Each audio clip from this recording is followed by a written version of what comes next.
Hello everyone, I am Ayush Narayan Ojha. Welcome you all to our channel chill and good. Last video में हमने method overriding देखा था और single inheritance देखा था। इस वीडियो में हम आगे बढ़ेंगे और मल्टी लेवल इनहेरिटेंस की ओर जाएंगे।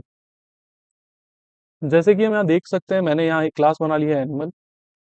उसके कुछ एट्रीब्यूट्स हैं, जैसे कि नेम है, स्पीसीज है, कलर है। और यहाँ एक फंक्शन बना लिया है डिस्प्ले नाम का। इस क्लास को हम इनहेरिट कराते हैं दूसरे क्लास में। Class mammal x tends animal. इसमें भी वही सारे एट्रीब्यूट्स और बाकी चीजें आ जाएंगी। और यहाँ प्रिंट करा देते हैं void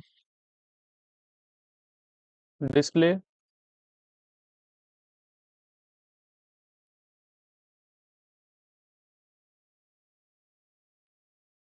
this is a mammal class.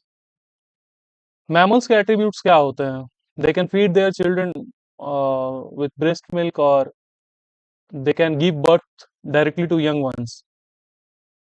So string young ones, ये एक एट्रीब्यूट लिख देते हैं। हमने यहाँ क्या किया, पहले तो एक बेस क्लास एनिमल बनाया। फिर उस एनिमल क्लास से को हमने एक्सटेंड करके मैमल क्लास बना लिया। यहाँ पे सिंगल लेवल ऑफ इनहेरिटेंस हो रहा है।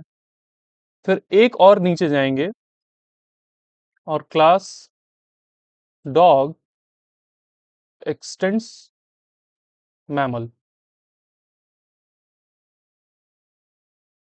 स्ट्रिंग डॉग्स के यंग वंस को हम पपी कहते हैं, तो पपी लिख लेते हैं।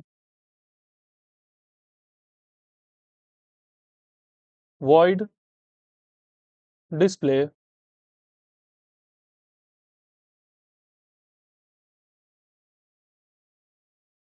This is a dog class.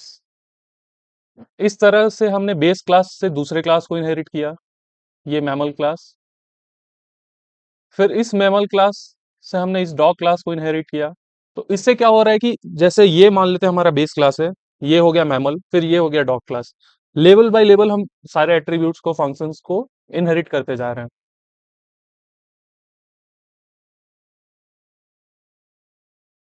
फिर यहाँ कंस्ट्रक्टर बना लेंगे।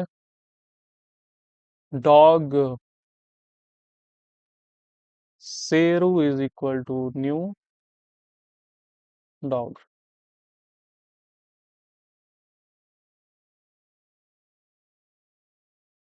What is the name of class there? D O G dog.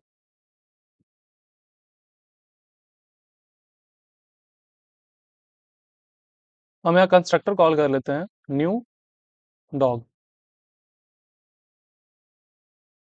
हमने यहाँ पे पहले से ही एट्रीब्यूट एनिमल में डिफाइन करके रखा है नेम, जो कि इनहेरिट होगा एनिमल्स में और फिर सॉरी मैमल्स में, और फिर मैमल्स से डॉग में। तो हम यहाँ G dot name is equal to Sheru रख देते हैं और प्रिंट करा देते हैं जी डॉट नेम। इसे रन कराते हैं।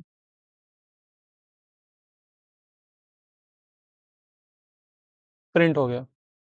हमारा मेन मोटिव क्या है कि जो भी एट्रीब्यूट्स डिफरेंट डिफरेंट क्लासेस में कॉमन है, सेम है, उनको हम एक सिंगल बेस क्लास में लिख सकते हैं और फिर उनको चाइल्ड क्लासेस में हम बार बार इनहेरिट कर सकते हैं। उससे क्या होगा कि जो कॉमन प्रॉपर्टीज है वो तो हम इनहेरिट कर ही लेंगे, उसके लिए उन कोड्स को हमें बार बार लिखने की जरूरत नहीं पड़ेगी। हाँ, लेकिन वो जो चाइल्ड क्लासेस हैं, अगर उनमें कुछ एक्स्ट्रा एट्रीब्यूट है, कुछ एक्स्ट्रा फंक्शन है, तो उनको हम वहीं डिफाइन कर सकते हैं। इससे हमारा टाइम भी बचेगा, स्पेस भी बचेगा और कोड इजी होगा समझने के लिए।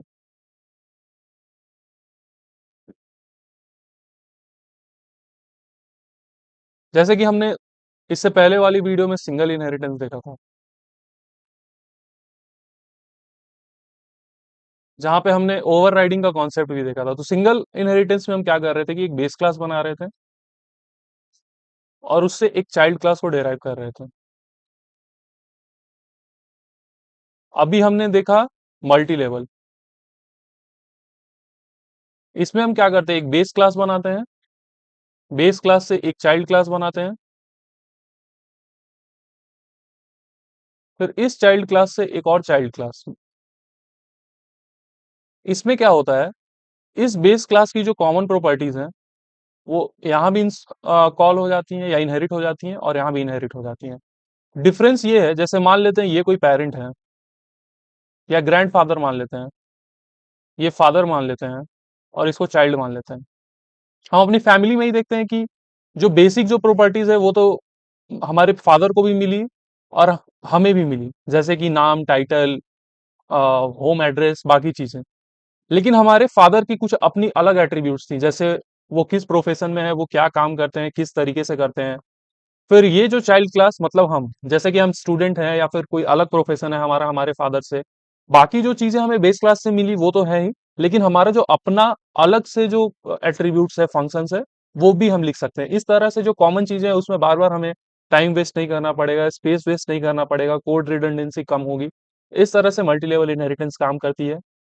मैं और आगे वीडियो डाल दूंगा। Till then keep learning, stay tuned with chill and code. Thank you all.